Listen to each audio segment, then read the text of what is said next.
The morning sun cast long shadows across the marble floors of the riverside estate as Clara wiped down the antique furniture in the grand living room.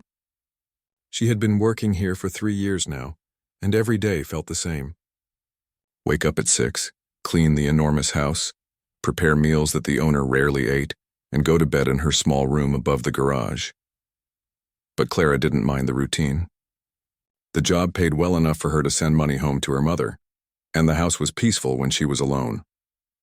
Which was most of the time, since the owner, a wealthy businessman named Vincent Sterling, traveled constantly for his tech company. The estate was massive. 15 bedrooms, 12 bathrooms, a library that stretched 2 stories high, and a kitchen bigger than most people's entire homes. But what caught Clara's attention every single day was the piano. It sat in the center of the main hall like a sleeping giant. A 1925 Steinway concert grand piano, its black surface so polished that Clara could see her reflection in it. Vincent had bought it at an auction for $2.5 million, he'd told her once. He'd said it like he was talking about buying a new car. Clara knew pianos. She knew this one was special not just because of its price, but because of its history. This particular Steinway had been played by some of the greatest musicians of the last century. She'd looked it up online during her lunch breaks. The piano had graced concert halls in Vienna, New York, and London. Famous composers had written music specifically for this instrument, and now it sat silent in a house where nobody played music. Every day, Clara would dust the piano carefully. She used a special cloth that wouldn't scratch the finish, and she made sure to clean every key. Sometimes, when she was certain Vincent wasn't home, she would press a key very gently, just to hear the sound. The piano had the most beautiful tone she'd ever heard. Each note was perfect, clear, and rich. It made her heart ache. Clara had her own secret, one that Vincent knew nothing about. Before she became a caretaker, before she started cleaning other people's houses for money, she had been a musician. Not just any musician, but a pianist who had once been called a prodigy. She remembered being 8 years old, sitting at an old upright piano in her grandmother's house. Her grandmother had been a piano teacher, and she'd noticed something special about Clara right away. The little girl could hear a song once and play it perfectly. She could make the piano sing in ways that surprised even experienced musicians. By age 12, Clara was performing in regional competitions. By 15, she had won a full scholarship to study at one of the most prestigious music schools in the country. Her teachers said she had a gift that came along once in a generation. They talked about concert halls and recording contracts and a future filled with music. Clara had believed them. She had practiced 8 hours a day, her fingers flying across the keys, her heart soaring with every piece she mastered. Classical music, jazz, contemporary pieces, she could play them all. Music wasn't just what she did, it was who she was.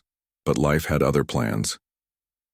During her second year at music school, Clara's mother had gotten sick. Very sick. The medical bills started piling up, and Clara's father worked 3 jobs just to keep up with the costs. Clara tried to balance her studies with part-time work, but it wasn't enough. Then her father had a heart attack from the stress and overwork. Suddenly, Clara was the only one who could take care of both her parents. She had to make a choice that broke her heart: give up her musical dreams or watch her family lose everything. The choice was easy. Even though it hurt more than anything she'd ever experienced, Clara dropped out of school and took the first job she could find: cleaning houses. The pay was decent and she could set her own hours, which meant she could take care of her parents. She moved back home and put her music away like it was a childhood toy she'd outgrown. That was 7 years ago. Now, at 25, Clara had almost convinced herself that she'd made peace with her decision. Almost. But every day, when she cleaned Vincent's piano, the old dreams would whisper to her. Her fingers would remember the feeling of playing, and her heart would ache for the music she'd left behind. Vincent Sterling was everything Clara wasn't. Born into wealth, educated at expensive schools, successful in business without ever having to struggle for anything. He was 32 years old and owned 3 houses, 4 cars, and more money than Clara could imagine. He traveled to exotic places for business meetings and owned art that cost more than most people made in a lifetime. He was also, Clara had observed, completely miserable. Vincent treated everyone around him like they were there for his convenience. He spoke to Clara like she was invisible, leaving messes for her to clean up and never saying please or thank you. He had expensive taste in everything but never seemed to enjoy any of it. The piano was a perfect example. Vincent had bought it because someone told him it was a good investment. He'd had it delivered with great fanfare, inviting photographers to take pictures for a magazine article about his artistic sensibilities. But Clara had never once seen him touch the keys. It was like owning a race car and never driving it, or buying a beautiful painting and keeping it in a closet. Sometimes, late at night when Vincent was traveling, Clara would sit in the main hall and just look at the piano.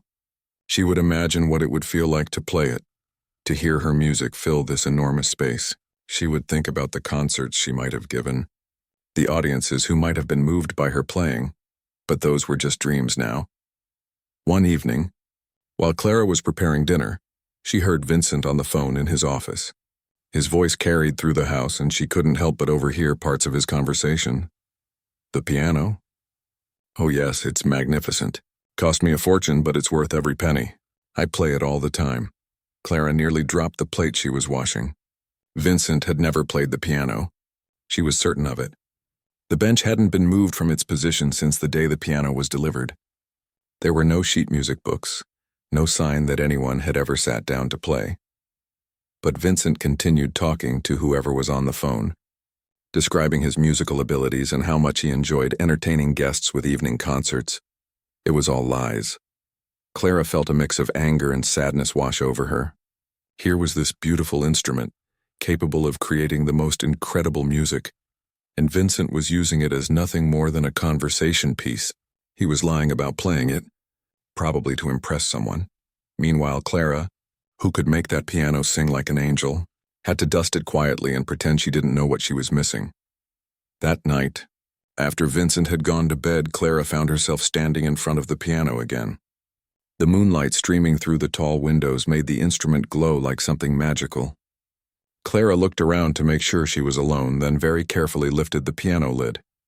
The keys seemed to call to her. They were perfectly white and black, arranged in the pattern that had been like a second language to her for most of her life.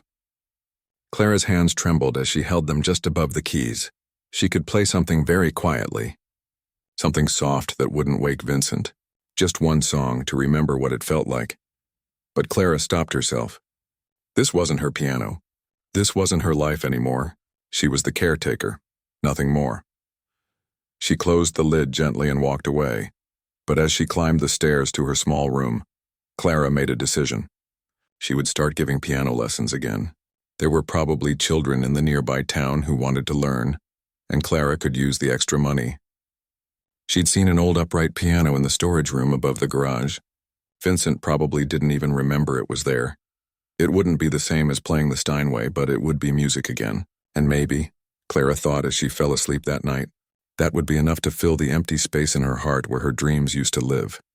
She had no idea that everything was about to change, and that very soon, the beautiful piano downstairs would become the center of a moment that would transform her life forever. Clara was in the middle of organizing Vincent's study when she heard the front door slam shut. She glanced at her watch. It was only 2 p.m, and Vincent wasn't supposed to return from his business trip until tomorrow evening. She quickly finished dusting his desk and hurried toward the main hall. Vincent stood near the entrance looking frustrated as he spoke loudly into his phone. His expensive suit was wrinkled from travel, and his usually perfect hair was messy. Clara had learned to read his moods over the past 3 years, and right now he looked like a man whose plans had gone very wrong. No, no, no, Vincent was saying into the phone. The meeting is supposed to be here at my house. I specifically told them I wanted to show off the estate. These investors need to see that I'm successful before they'll trust me with their money. Clara tried to slip past him quietly, but Vincent spotted her and snapped his fingers in her direction like she was a dog. You, he said, pointing at her while still holding the phone to his ear. I need this place spotless in the next 2 hours. I'm having important guests over and everything needs to be perfect. Clara nodded. The house was already clean. She'd spent the morning making sure everything was in order. But she knew better than to argue with Vincent when he was in this mood. And put out the good china? Vincent continued. The expensive stuff. I want these people to see quality. As Vincent continued his phone conversation, Clara learned more about what was happening. Apparently, Vincent's company was developing some new technology, and he needed investors to fund the project. These weren't just any investors. They were some of the wealthiest people in the country, the kind of people who could make or break a business with a single decision. Vincent had been planning this meeting for months, but something had gone wrong with his original venue. Now he was scrambling to host the meeting at his estate instead, hoping that his impressive house would convince the investors that he was worth their money. Clara spent the next hour making sure everything was perfect. She polished the already clean silverware, arranged fresh flowers in every room, and prepared the dining room for an elegant lunch. She could hear Vincent upstairs changing into a fresh suit and practicing his presentation in front of a mirror. At exactly 4 o'clock, 3 black luxury cars pulled up the long driveway. Clara watched from the kitchen window as Vincent's guests stepped out. There were 5 people in total, 3 men and 2 women, all dressed in expensive clothes and carrying themselves with the confidence that comes from having serious money. Vincent greeted them at the door with his biggest smile, the one Clara had seen him practice in the mirror. "Welcome to Riverside Estate," he said, spreading his arms wide like he was greeting old friends. "Please come in and let me show you around." Clara stayed in the kitchen preparing drinks and snacks while Vincent gave his guests a tour of the house. She could hear their voices echoing through the rooms as Vincent pointed out expensive artwork, rare furniture, and architectural details. He was putting on quite a show, trying to impress them with his wealth and sophistication. The group eventually made their way to the main hall, where Vincent's voice became especially proud. "And this," he announced, "is my pride and joy. A 1925 Steinway concert grand piano. I bought it at auction for $2.5 million. It's been played by some of the greatest musicians in history." Clara peeked around the corner to see the group gathered around the piano. The investors looked appropriately impressed, running their hands along the smooth surface and murmuring appreciatively about its beauty. "Do you play?" asked one of the women. She was probably in her 50s with silver hair and sharp, intelligent eyes. Clara remembered Vincent mentioning someone named Catherine Winters, one of the most successful businesswomen in the state. Vincent's chest puffed up with pride. "Oh yes, I play all the time. Music is one of my greatest passions. I often host private concerts here for my friends." Clara's eyes widened. There he was again, lying about his musical abilities. She felt that familiar mix of anger and sadness, watching him take credit for something he'd never even attempted. "How wonderful," Catherine said, her eyes lighting up with interest. "You know, I've been looking for entertainment for my daughter's wedding next month. We're having trouble finding someone who can really capture the elegance we're looking for. Would you consider performing?" Vincent's confident smile flickered for just a moment, but he quickly recovered. "Well, I'd be honored, of course, though I should mention that my schedule is quite busy these days." "Oh, I insist," Catherine said, clapping her hands together. "And I pay very well for quality entertainment. $50,000 for a 1-hour performance." The other investors murmured their approval, clearly impressed that Vincent was talented enough to command such a fee. Vincent's smile was looking more strained by the minute, but he couldn't back down now without looking foolish. "Actually," said one of the men, a tall businessman with a gray beard, "why don't you play something for us now? I'd love to hear what this magnificent instrument sounds like." Vincent's face went pale.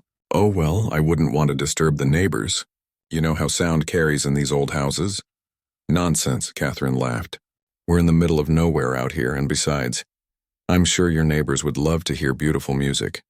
Please, I insist, just one song." Clara watched from the kitchen doorway as Vincent stood frozen beside the piano. She could see the panic in his eyes, the way his hands trembled slightly as he reached toward the piano bench. He was trapped, caught in his own lies with nowhere to run. But then Vincent's expression changed. His eyes narrowed, and Clara could practically see him thinking of a way out. He turned toward the kitchen where he knew Clara was listening. "Actually," Vincent said with a cruel smile, "I have an even better idea. Let me introduce you to my caretaker, Clara. She's been with us for several years now, and she has some interesting musical background." Clara's heart started racing as Vincent called her name.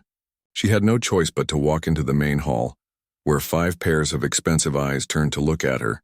She was wearing her usual work clothes, simple jeans and a plain sweater, and she felt completely out of place among these wealthy, powerful people.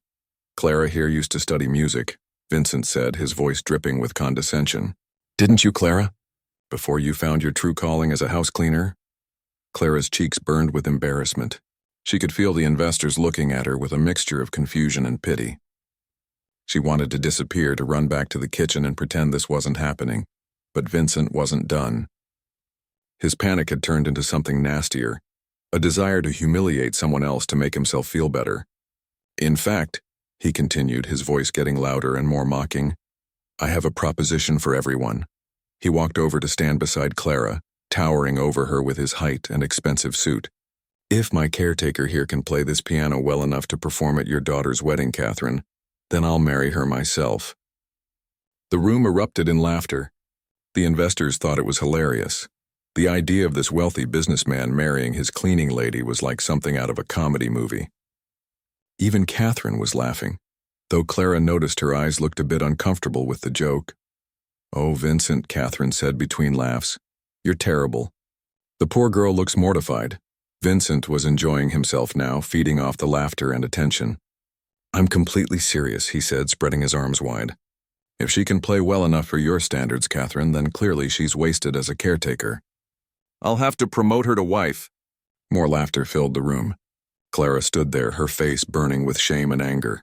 She'd been insulted, mocked, and humiliated in front of strangers. Also, Vincent could avoid admitting that he couldn't play the piano he'd bragged about. The worst part was that Clara could see exactly what Vincent was doing. He was betting that she couldn't play, that she'd embarrass herself and deflect attention from his own lies. He was using her as a shield, sacrificing her dignity to protect his own reputation. Come on, Clara, Vincent said, his voice dripping with fake encouragement. Don't be shy. Show these nice people what you can do. Clara looked at the piano, then at the group of wealthy strangers who were watching her like she was entertainment at a dinner party. She thought about all the years she'd spent cleaning this house, dusting this piano, listening to Vincent lie about his musical abilities while her own dreams collected dust upstairs. She thought about her mother, who needed expensive medication that Clara's caretaker's salary barely covered. She thought about her father, who had worked himself into a heart attack trying to support his family. She thought about the scholarship she'd given up, the concerts she'd never played, the music that lived in her heart but never got to see the light. Vincent was still smiling his cruel smile, confident that he'd found the perfect way to humiliate someone else while protecting himself. The investors were waiting, expecting to witness an embarrassing spectacle. But Clara had spent 7 years hiding her light under a bushel, pretending to be less than she was, accepting less than she deserved. And suddenly, standing there in that grand hall with that beautiful piano just waiting to be played, Clara realized she was tired of hiding. The room fell silent as Clara walked toward the piano. Her heart was pounding so hard she was sure everyone could hear it, but her steps were steady. Behind her she could feel the eyes of Vincent and his wealthy guests watching her every move, waiting for what they expected would be an embarrassing failure. Vincent's smug smile had grown even wider. He was absolutely certain that his cleaning lady was about to make a fool of herself, which would give everyone a good laugh and let him off the hook for his own lies about being able to play. Clara reached the piano bench and paused for a moment. The black leather seat was exactly the right height. Vincent had paid extra to have it custom-made for this specific piano. She'd sat on this bench before, late at night when Vincent was traveling, but never with an audience. Never when it mattered. She lifted the lid of the piano, revealing the pristine black and white keys beneath. The Steinway was perfectly tuned. Clara had made sure of that by arranging for a professional tuner to come every few months, though Vincent never seemed to notice or care. As Clara sat down, she could hear one of the investors whisper something to another. They were probably making bets about how quickly this would become uncomfortable to watch. Catherine, the woman who needed entertainment for her daughter's wedding, looked genuinely curious but also a bit worried, like she was hoping this wouldn't be too painful. Clara placed her hands on the keys and closed her eyes for just a moment. 7 years. It had been 7 years since she'd performed for anyone other than herself. 7 years since she'd let her music out of the cage she'd built around it. But muscle memory is a powerful thing, and as Clara's fingers found their positions on the keys, it was like no time had passed at all. She began with something soft and simple, a gentle melody that filled the room like morning sunlight. The sound that came from the Steinway was everything Clara had imagined and more. Each note was perfect, crystal clear and rich with harmonics that seemed to make the air itself sing. The whispered conversations stopped immediately. The room became so quiet that Clara could hear her own breathing, the soft sound of her fingers on the keys, and nothing else. But Clara was just getting started. After a few bars of the gentle introduction, she shifted into something more complex. Her left hand began playing a deep, rolling bass line while her right hand danced through a melody that seemed to float above it. The music filled every corner of the enormous room, bouncing off the high ceilings and marble floors in a way that made it sound like there was an entire orchestra playing. Clara had chosen to play Chopin's Ballad No. 1 in G minor, one of the most technically demanding pieces in the classical repertoire. It was a piece that required not just skill, but soul, the kind of piece that separated good pianists from great ones. Her fingers flew across the keys with a precision that came from years of intense training and natural talent. The music rose and fell like ocean waves, sometimes gentle and contemplative, sometimes powerful and dramatic. Clara's whole body moved with the rhythm, her shoulders swaying, her feet working the pedals to create exactly the right sustain and dynamics. Behind her, the investors stood frozen in shock. This wasn't what any of them had expected. Vincent's mouth was hanging open, his confident smirk completely gone. He looked like a man who had just watched his cleaning lady transform into a swan. Catherine's eyes were wide with amazement. She had hired professional musicians for events before, had heard some of the best pianists in the world perform at concert halls and private parties. But there was something special about what she was hearing now. This wasn't just technical skill. This was music that came from the heart, played by someone who understood every note on a level that went beyond mere talent. As the piece built toward its climax, Clara's playing became more intense. Her fingers moved so fast they were almost a blur, but every note was perfect, every phrase shaped with incredible musical intelligence. The piano seemed to respond to her touch like it was alive, producing sounds that none of the listeners had known it was capable of. And then, just when it seemed like the music couldn't get any more powerful, Clara brought it back down to a whisper.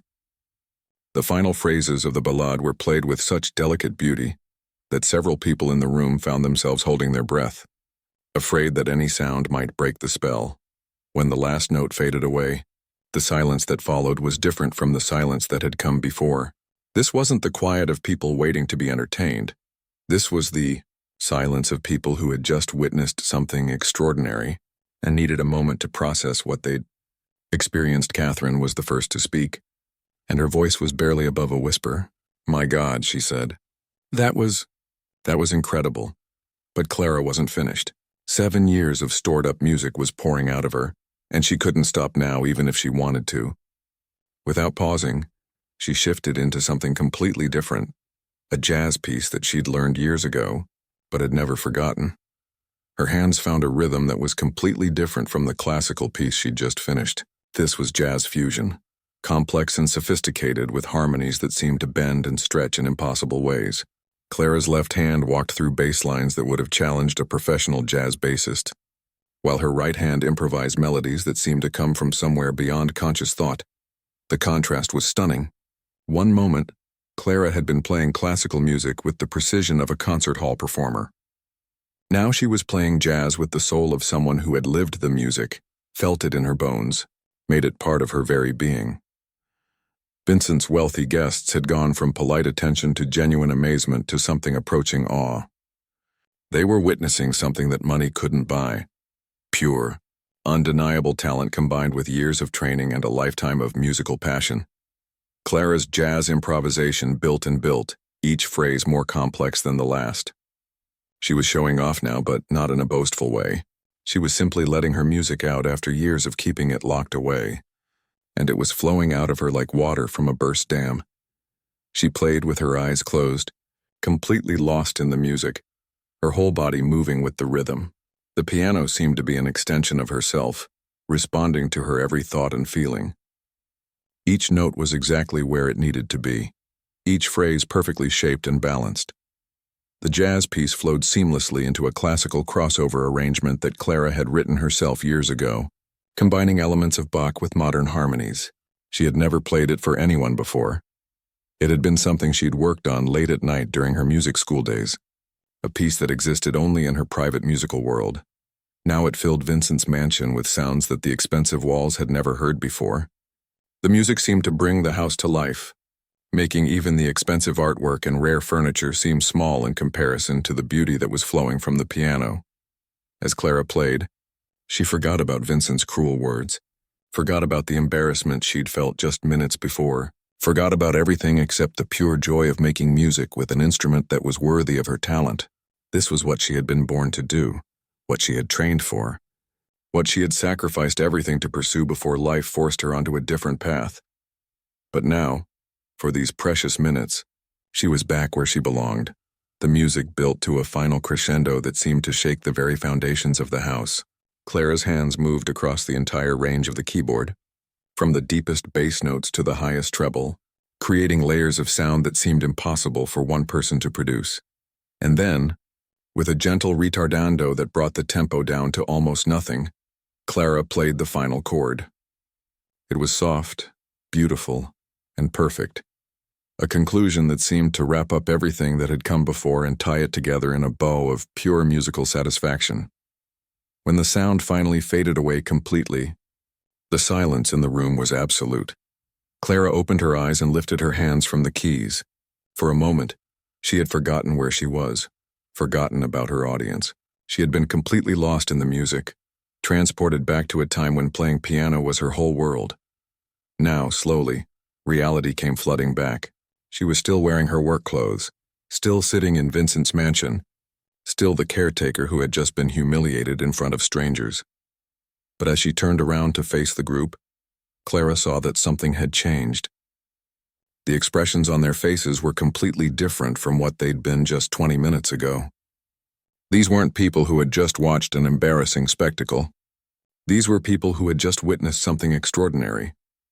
Catherine was staring at Clara with tears in her eyes. The businesswoman who had probably seen everything was crying over a piano performance by a house cleaner. "Where?" Catherine said, her voice shaking with emotion. "Where on earth did you learn to play like that?" Clara looked around the room at the 5 faces staring back at her. Catherine's question hung in the air like a challenge, but not an aggressive one. It was the kind of question that came from genuine amazement, from someone who recognized that they had just witnessed something truly special. Vincent, however, looked like he'd been hit by a truck. His face had gone from smug confidence to complete shock to something that might have been anger. His carefully planned meeting with investors had just been completely derailed by his cleaning lady, and he clearly didn't know how to process what had just happened. Clara started, then stopped. She wasn't used to being the center of attention like this, especially not from people like these wealthy investors. Her hands were still trembling slightly from the intensity of the performance, and her heart was racing from the combination of adrenaline and emotion. "Answer the question," Vincent said sharply, his voice cutting through the respectful silence. "Where did someone like you learn to play like that?" The way he said "someone like you" made Clara's cheeks burn. Even after what he'd just witnessed, Vincent was still talking to her like she was beneath him, like her talent was somehow impossible because of her current job. Catherine shot Vincent a sharp look. "Vincent, please, let her speak." Clara took a deep breath and tried to find her voice. She'd kept her musical background secret for so long that talking about it felt strange, like speaking a language she hadn't used in years. "I studied music," she said quietly. Before I started working here." "Studied where?" asked one of the men, a distinguished-looking businessman with kind eyes. His voice was gentle, encouraging. "Hillcrest Academy," Clara said, naming one of the most prestigious music schools in the country. "I had a full scholarship." The reaction was immediate. Everyone in the room knew Hillcrest Academy. It was where the children of the wealthy went to study music, where future concert pianists and composers learned their craft. Getting a scholarship there was like winning the musical lottery. "Hillcrest?" Catherine's voice was full of disbelief. "But that's where some of the greatest musicians of our generation studied. How did someone with that kind of training end up—" She trailed off, clearly struggling with how to phrase the question without being insulting. "End up cleaning houses?" Clara finished for her. There was no bitterness in her voice, just a tired acceptance of reality. Vincent was staring at Clara like he'd never seen her before. "You never told me any of this," he said accusingly. as if she had somehow wronged him by not sharing her personal history. "You never asked," Clara replied simply. And it was true. In 3 years of working for Vincent, he had never once asked her about her background, her dreams, or anything about her life beyond her ability to keep his house clean. Catherine moved closer to the piano, her business demeanor softening into something more personal. "Clara, that performance. I've heard Carnegie Hall concerts that weren't half as moving. The technical skill, the emotion, the musicality. That's not something you just pick up as a hobby." "That's a lifetime of serious training," Clara nodded. "I started playing when I was 5. My grandmother was a piano teacher, and she noticed that I could hear melodies and play them back perfectly, even complicated ones. By the time I was 8, I was performing in local competitions." She paused, remembering those early days when music had felt like the most natural thing in the world, when sitting at a piano felt like coming home. By 12, I was competing regionally. At 15, I won the state youth championship and got the scholarship to Hillcrest. My teacher said. She stopped, the memory still painful after all these years. "What did they say?" the kind-eyed businessman prompted gently. "They said I had the kind of talent that comes along once in a generation. They talked about concert tours and recording contracts. They said I could be one of the great pianists of my time." Vincent let out a harsh laugh. "If you're so talented, then what are you doing scrubbing my floors?" The cruelty of the question hit everyone in the room. Catherine actually gasped, and the other investors looked uncomfortable. But Clara had lived with this reality for 7 years, and she'd learned to face it without flinching.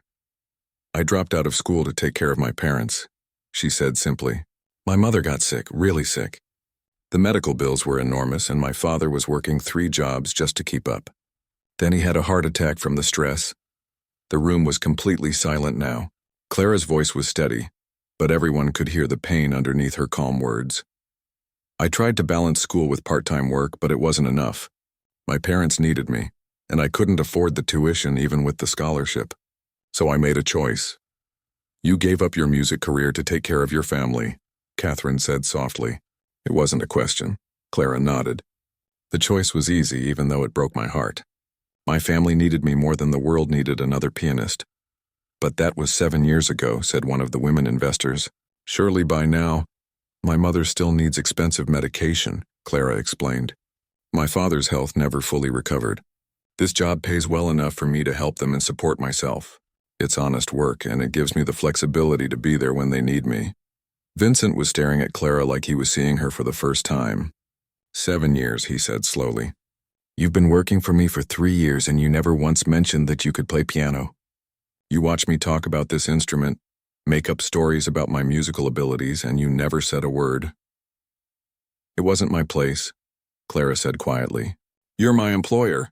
My past isn't really relevant to my job." "Not relevant?" Vincent's voice was rising. "You're telling me that one of the most talented musicians any of us has ever heard has been cleaning my house for 3 years, and you think that's not relevant?" Catherine stepped between them, sensing that Vincent's shock was turning into something uglier. "Vincent, calm down. Clara, what you did was extraordinary. But I have to ask, do you still play? I mean, besides what we just heard?" Clara hesitated. She'd been keeping this secret for so long that admitting it felt dangerous. But after what had just happened, there didn't seem to be much point in hiding anymore. "I've been giving piano lessons," she said quietly, "to children in town. I found an old upright piano in the storage room above the garage, and I've been using that. The extra money helps with my parents' expenses." "Piano lessons?" Vincent's voice was incredulous. "You've been running a business out of my property?" "It's just a few students," Clara said quickly. "I only teach in the evenings and weekends when I'm not working."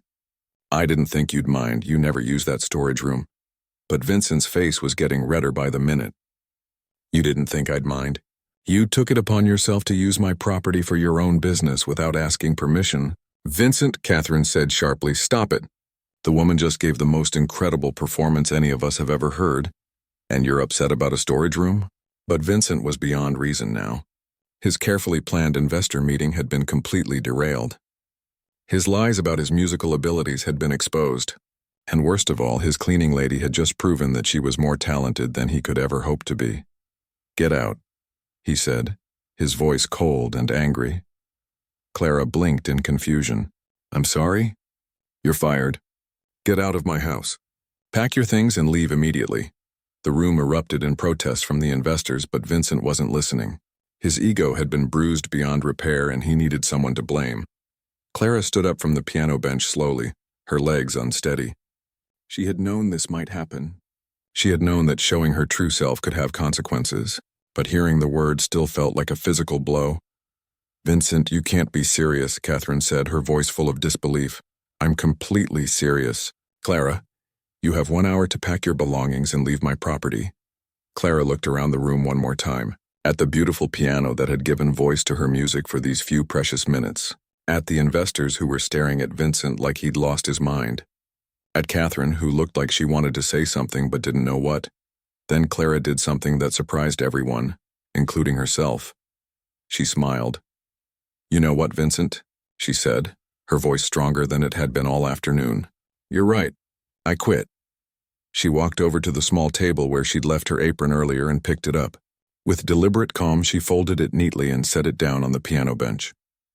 "I've spent 3 years cleaning this house, dusting this beautiful piano, listening to you lie about your musical abilities while I kept my own talent hidden away like it was something to be ashamed of. And you know what I just realized?" She looked directly at Vincent, her eyes blazing with a fire that hadn't been there before. "I'm not ashamed anymore, and I don't need your permission to be who I am." Clara walked toward the door, her head held high. As she reached the entrance to the main hall, she turned back one more time. "Oh, and Vincent? About that marriage proposal you made as a joke? Even if you were serious, even if you begged me, I wouldn't marry you if you were the last man on earth."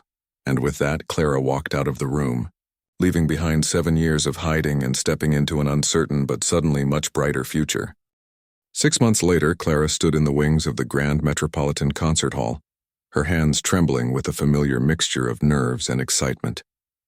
The sounds of the audience settling into their seats drifted back to where she waited, a low murmur of conversation and anticipation that she remembered from her student days. But this was different from anything she'd experienced before. This wasn't a student recital or a small competition. This was her debut as a professional concert pianist, and the hall was completely sold out. The journey from Vincent's mansion to this moment had been like something from a dream. After Clara had walked out of that humiliating confrontation, she'd gone back to her small apartment above the garage to pack her belongings.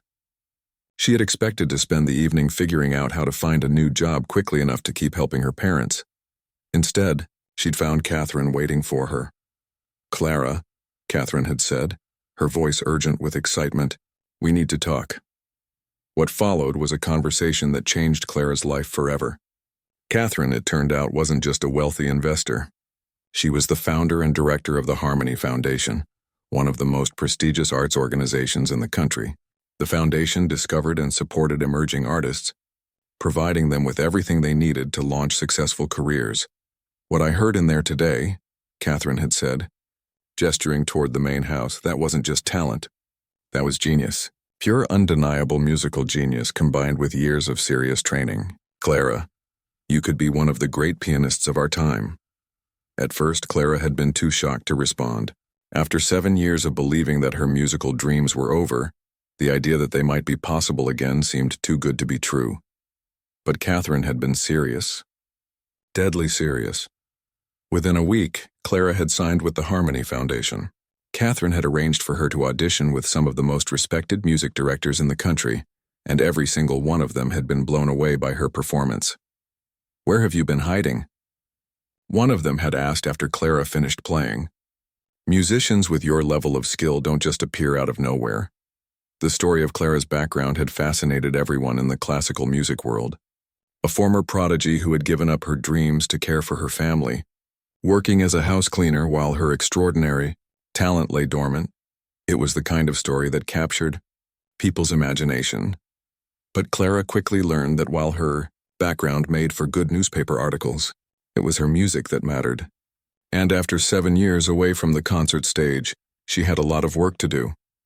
Catherine had arranged for Clara to work with the best teachers money could hire, not to learn new techniques. Clara's foundational skills were as solid as ever, but to rebuild her performance stamina and confidence. She practiced 8 hours a day, just like she had in music school. her fingers remembering their strength and agility with surprising speed. More importantly, Clara had to relearn how to perform for an audience. Playing for Catherine's investors in Vincent's mansion had been one thing, but walking onto a stage in front of hundreds of paying customers was something else entirely. The first few small performances had been terrifying. Clara's hands had shaken so badly that she'd worried she wouldn't be able to play at all. But gradually, as she spent more time on stage, the old confidence had returned. The muscle memory of performance was still there, buried under years of quiet caution but not forgotten. Clara's debut recording, released just 4 months after she'd left Vincent's house, had been an immediate sensation. The album, titled Second Movement, featured a mix of classical pieces and Clara's own compositions, including the jazz fusion piece she'd improvised. That first day at the mansion, music, critics had been unanimous in their praise. "A talent this extraordinary comes along perhaps once in a generation," wrote the reviewer for Classical Music Today. "Clara Rodriguez doesn't just play the piano, she makes it sing with a voice that speaks directly to the soul." The recording had climbed to the top of the classical music charts and stayed there for weeks. Clara's story had been featured in magazines and newspapers across the country. She'd been interviewed on television, invited to perform at prestigious venues, and offered recording contracts that would have seemed impossible just months before. But perhaps the most satisfying moment had come when Clara was able to call her parents and tell them that she could not only continue helping with their medical expenses, but could actually pay off all their debts and set them up comfortably for the rest of their lives. "Mija," her father had said, his voice thick with emotion, "I never wanted you to give up your music for us. I always hoped that someday—" "I know, Papa," Clara had replied, tears streaming down her face. "I know." Now, standing in the wings of the Grand Metropolitan Concert Hall, Clara thought about how much her life had changed. She was wearing an elegant black concert gown instead of cleaning clothes. Her hands, which had spent years scrubbing floors and dusting furniture, were about to create music for an audience of music lovers who had paid premium prices to hear her play. She thought about Vincent, too. She'd heard through Catherine that his investor meeting had fallen apart completely after Clara left. Without her performance to distract from his lies about his musical abilities, the investors had quickly realized that Vincent wasn't the sophisticated, cultured businessman he'd pretended to be. His company had failed to get the funding he needed, and his business had struggled as a result. Clara might have felt sorry for him, but she'd also heard that he'd sold the Steinway piano out of spite, claiming he didn't want it anymore. The beautiful instrument that had given voice to her music that day was now in the home of someone who, hopefully, would appreciate it properly. 5 minutes. "Ms. Rodriguez," the stage manager whispered, appearing beside her in the wings. Clara nodded and took a deep breath. Through a gap in the curtains, she could see the audience settling into their seats. The concert hall was magnificent, with soaring ceilings and perfect acoustics. This was the kind of venue she'd dreamed of playing in during her student days at Hillcrest Academy. In the front row, she could see Catherine and several other board members from the Harmony Foundation. They'd become more than professional supporters. They'd become friends, people who believed in her music and had given her the chance to share it with the world. But scattered throughout the audience were faces that meant even more to Clara. Her former piano students from the town near Vincent's mansion had come to hear her play.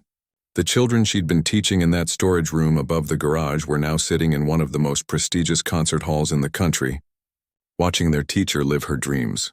Her parents were there too, in seats that Clara had specially reserved for them. Her mother looking healthy and radiant thanks to the medical care that Clara's success had made possible. Her father, beaming with pride at his daughter who had never given up on her family or her dreams. "Places, please," the stage manager announced. Clara walked to the edge of the stage and paused for a moment. In a few seconds, she would walk out in front of all those people and sit down at a concert grand piano that was even more beautiful than Vincent's had been. She would play music that came from her heart, music that had been waiting 7 years to be heard by the world. The stage lights came up, and Clara walked into the spotlight. The applause was thunderous, a wave of sound that washed over her as she made her way to the piano bench. Clara smiled and bowed gracefully, her heart soaring with the kind of pure joy she had almost forgotten was possible. She sat down at the piano and adjusted the bench slightly, The instrument was perfectly tuned, its keys responding to her touch like they were extensions of her own fingers. This was where she belonged. This was who she was meant to be. Clara placed her hands on the keys and began to play. The first piece was Chopin's Ballad No. 1 in G minor, the same piece she'd played that day at Vincent's mansion. But this time there was no fear, no humiliation, no sense that she was stealing moments of music from a life that belonged to someone else. This time, Clara played with the confidence of someone who knew exactly who she was and what she was capable of. The music filled the concert hall with the same beauty and power that had stunned Catherine and the investors. But now it was being shared with hundreds of people who had come specifically to hear Clara play. As the piece built toward its climax, Clara thought about the journey that had brought her to this moment. The sacrifices, the years of hiding her talent, the moment of courage when she decided to stop pretending to be less than she was. She thought about all the young musicians who might be in the audience tonight, who might be inspired by her story to pursue their own dreams even when life made it difficult. Most of all, she thought about the power of music to transform lives, to lift people up, to remind them that beauty and art and excellence were possible even in a world that sometimes seemed determined to crush such things. When Clara finished the Chopin piece, the audience erupted in applause that lasted for several minutes. She smiled and nodded her thanks, then moved seamlessly into the next piece on her program. For the next hour, Clara played with the skill and passion that had made her famous around the world. She played classical pieces that showcased